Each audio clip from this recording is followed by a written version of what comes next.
Okay, so I've been playing disc golf for a little over a year and finally got to the point now where my bag isn't changing every other round I go play. So I just kind of wanted to get a snapshot of where I'm at now, just kind of talk about what I'm throwing.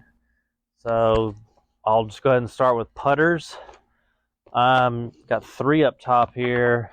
For putting, I'm using the Emac Judge. I've got these two here in classic blend plastic. They're just nice and low profile, something that someone suggested to me when I first started playing, and I've just decided to stick with them. I really only use this white one here for Circle 1, and I've got this lighter blue one that's beat up, been in the bag a little bit longer. I use this one for Circle 2 putts, for up shots, and for straight to understable tee shots. So got that one for straight to understable, and then for straight to overstable, I've got this Envy here. It's pretty beat up too. It's in Proton plastic, but it's been in the bag for a little while now, so it doesn't have the strongest finish, but it will finish left on me and not turn. So I just use this if I need a little bit of finish, but mostly go straight. And once again, this one if I just want a little bit of turn in it, or just a lower powered upshot or something like that. So those are my main three putters. I've also got two approach discs, both of them zones. The zone is just like the perfect stability for me. I found that it's, reliably overstable, but nothing crazy and unusable. So I've really liked the zone. I've got one here in Crystal Flex and another in Jawbreaker. This Crystal Flex was a little weird, little different getting used to. Definitely flexi plastic, and so that was kind of odd at first, but I've used it for so long now, it seems natural. So that's what I've been liking using. And yeah, I mean, this one's, even though it's been in the bag for a while, it's still pretty stable. This one is certainly more beat up, even though it hasn't been in as long. It's just not as durable. So this one's a lot straighter, has a little bit less finish. Honestly, it kind of fits right in between this Crystal Flex and the Envy. So this is what I'm using if I need something with a little more finish than the Envy, or just something to go a little bit farther than this Crystal Flex.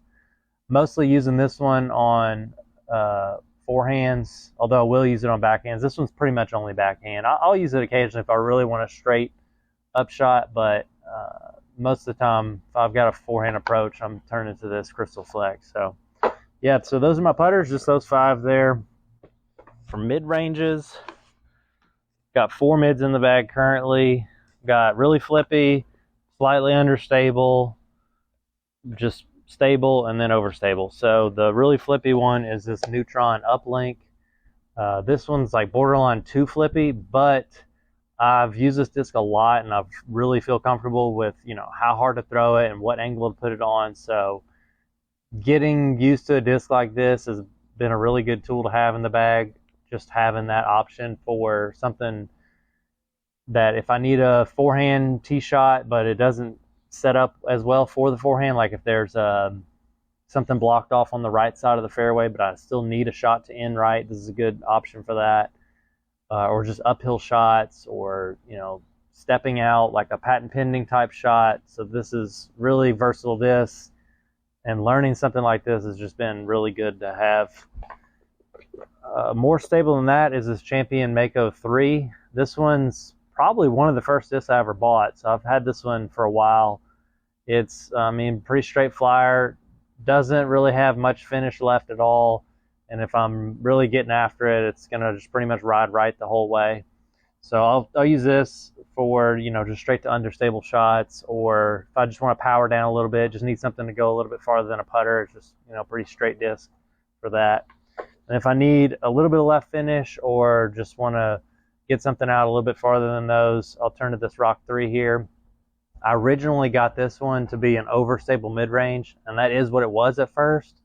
But as I've, gotten a little bit faster arm speed, and as this disc is beat in, it's pretty straight with just a little bit of finish. Nothing really overstable at all. This one, though, I got to replace, or to kind of, beat into this if I needed a replacement for it. And this one is still pretty overstable. I don't ever see this one beating in to be as straight as this one. This one's just got so much more finish than this one has. So we'll see. But yeah, both these Champion Rock 3s, this one's still serving a good purpose, even though I don't think it'll ever replace this one. It's still something good to have. I just want to know that it's not going to go right, or if I just need to get around something, I'll turn to this older Paul Macbeth 4-time Rock 3. So I don't really use anything more stable than that. Like I do like the Pyro, but I find that I'll either power up on its own or power down on a Firebird. So I'm not using anything really any more overstable than that in the mid-range category. So on to fairway drivers. I've got 2 7-speeds, one understable and one stable. So I've got this Star Leopard 3.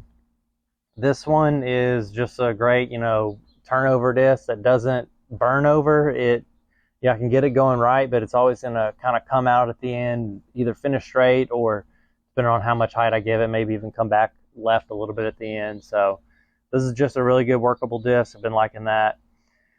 Then I've got this Eric Oakley Exodus. This one's in the C-Line Glow plastic, and this is just like a good 7-speed, like T-Bird kind of disc, but it's more beat in. It flies a lot more like a beat in T-Bird, even fresh out of the box.